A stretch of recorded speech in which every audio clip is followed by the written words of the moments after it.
विदर्भातील राजकारणात मोठ्या हालचाली घडण्याची शक्यता व्यक्त केली जात आहे।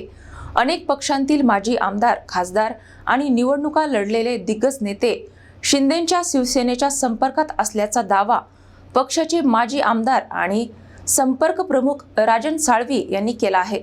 राज्यातील आगामी स्थानिक स्वराज्य संस्थांच्या निवडणुकांच्या पार्श्वभूमीवर शिंदेंच्या शिवसेनेने संघटनात्मक हालचालींना वेग दिला आहे।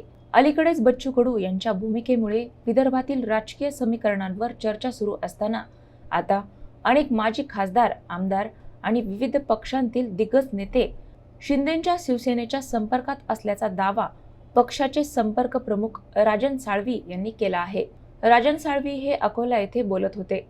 गेल्या काही दिवसांपासून त्यांनी संघटन बांधणीसाठी अकोला जिल्ह्याचे दौरे केले असून कार्यकर्त्यांशी संवाद साधला आहे। दरम्यान खासदार डॉक्टर श्रीकांत शिंदे यांच्या 16 मे ते 15 जुलै दरम्यान राज्यव्यापी संवाद दौरा आयोजित करण्यात आला आहे। या दौऱ्यात 22 जिल्हे आणि 100हून अधिक विधानसभा मतदारसंघांमध्ये बैठका आणि संवाद कार्यक्रम होणार असल्याची माहिती देण्यात आली आहे। मे महिन्यातील पहिल्या टप्प्यात नाशिक, धुळे, अहिल्यानगर, बीड, अमरावती आणि अकोला जिल्ह्यांमध्ये बैठका होणार आहेत।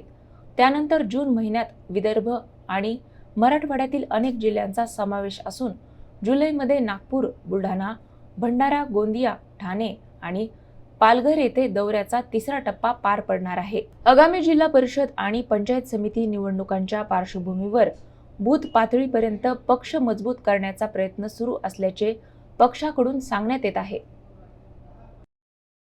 विविध राजकीय पक्षाची नेते मंडळी आहेत, जे खासदार राहिलेले आहेत, खासदार निवडणूक लढवलेली आहेत, विधानसभा निवडणूक लढवलेली आहेत, माजी आमदार आहेत, माजी नगरसेवक, जिल्हा परिषदचे सदस्य आहेत, अनेक मंडळी आमच्या संपर्कामध्ये आहे। सर्वांचा ओढा हा एकनाथ शिंदे साहेबांकडे आहे। त्यामुळे भविष्यातल्या कालखंडामध्ये नक्कीच विदर्भामध्ये ही शिवसेना आपल्याला वाढलेली दिसेल हा विश्वास व्यक्त करतो।